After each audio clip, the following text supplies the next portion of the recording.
বন্ধুরা, আজকে আমি বানিয়ে নিচ্ছি চিলি চিকেন। তার জন্য নিয়ে নিয়েছি এই যে বললেন চিকেনের পিস। এবার এর মধ্যে দিয়ে দেবো আমি একটু আদা রসুন আর কাঁচা লঙ্কার পেস্ট। এবার দিয়ে দেবো ভিনিগার। এবার দেবো অল্প করে একটু ডার্ক সয়া সস। আর দেবো স্বাদ অনুসারে লবণ। এবার দেবো লাল লঙ্কার গুঁড়ো অল্প করে, যে যেরকম ঝাল খাবে সেই অনুযায়ী।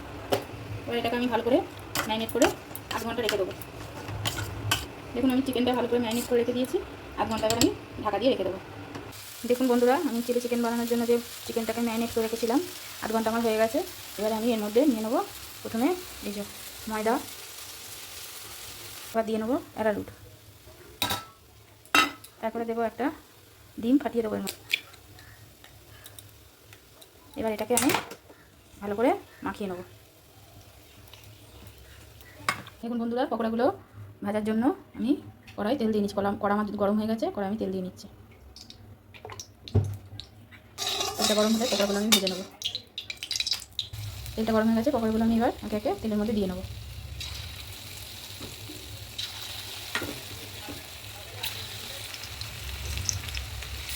এইভাবে আমি সব পকোড়াগুলো ভেজে নিয়ে আপনাদের দেখাচ্ছি। দেখুন বন্ধুরা, আমার চিকেনগুলো ভাজা হয়ে গেছে, পকোড়াগুলো আমি এভাবে ভেজে নিয়েছি, একটা একটা করে এভাবে ভেজে নিয়েছি। এবার এই চিকেন ভাজার তেলেই আমি পেঁয়াজগুলো দিয়ে দেবো। আমি পেঁয়াজগুলো দিয়ে দিই।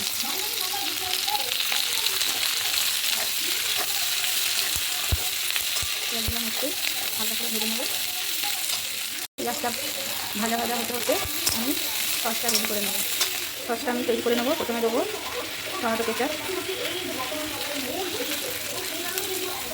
তারপরে দেবো চিলি সস,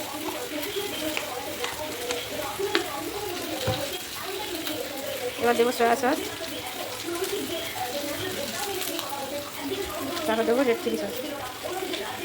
এটাকে আমি ভালো করে মিক্স করে নেবো। আমার পেঁয়াজটা ভাজা হয়ে গেছে, এর মধ্যে দিয়ে দেবো আমি হলুদ ক্যাপসিকাম। আমি আজকে সবুজ ক্যাপসিকাম দিচ্ছি না, হলুদ ক্যাপসিকাম দিচ্ছি। দিয়ে একটু নাড়াচাড়া করে নেবো।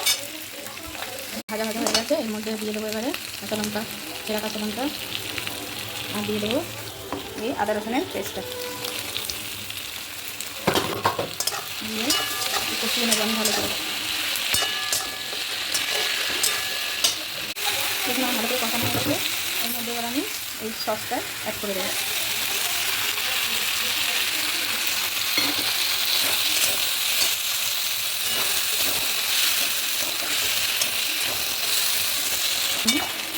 সসটা দিয়ে ভালো করে কষিয়ে নিচ্ছি। এবারে দেবো একটু ভিনিগার,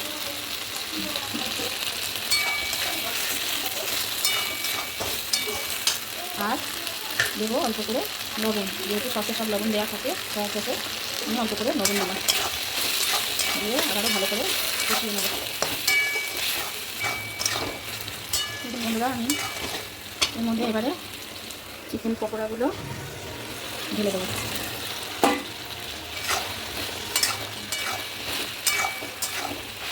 দিয়ে কালার আনার জন্য আমি এর মধ্যে একটু লাল লঙ্কার গুঁড়ো অল্প করে দিয়ে নিচ্ছি, লালচে কালার আনার জন্য।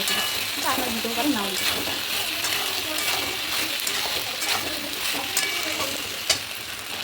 দেখুন চিলি চিকেনটা ভালো করে কষানো গেছে, এর মধ্যে এবার আমি অল্প করে চিনি দিয়ে দেবো।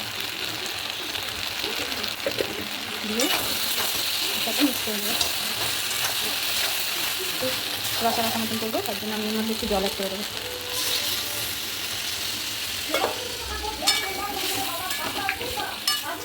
দেখুন এই যে আমার চিলি চিকেনটা ফুটে গেছে। এবার ঝাল অল্প হওয়ার জন্য আমি একটু গোলমরিচের গুঁড়ো একটু দিয়ে দিলাম। আপনারা যে যেরকম ঝাল খাবে সেই অনুযায়ী ঝালটা অ্যাড করলাম। আমরা ঝালটা বেশি খাই বলে একটু ঝাল বেশি করেই দিলাম। দেখুন চিলি চিকেনটা আমার একটু কালারফুল হওয়ার জন্য আমি এর মধ্যে একটু টমেটো দিয়ে নিচ্ছি। যেহেতু আমার কাছে রেড বেল পেপারটা নেই, ওই জন্য টমেটোর দুধ ছাড়িয়ে আমি টমেটোটা অ্যাড করে নিলাম। আর এবার দিয়ে দেবো এর মধ্যে অ্যারারুটটা আমি গুলে রেখেছি, এর মধ্যে এবারে আমি এই অ্যারারুটটা অ্যাড করে দেবো। অ্যারারুটটা দিয়েই নাড়িয়ে নেবো। আমার থিকনেসটা এরকম হয়েছে, আমি আরেকটু ফুটিয়ে নিয়ে নামিয়ে দেবো। দেখুন আমার চিলি চিকেন রেডি। আমি এরকম থিকনেস রেখেছি, আপনারা যেরকম থিকনেস রাখার খাওয়ার সেরকম রাখবেন। দেখুন বন্ধুরা, এই যে আমার চিলি চিকেন রেডি। আপনাদের রেসিপিটা কেমন লাগলো আপনারা করে খেয়ে দেবেন এরমভাবে। আর লাইক শেয়ার কমেন্ট করবেন, অবশ্যই সাবস্ক্রাইব করবেন।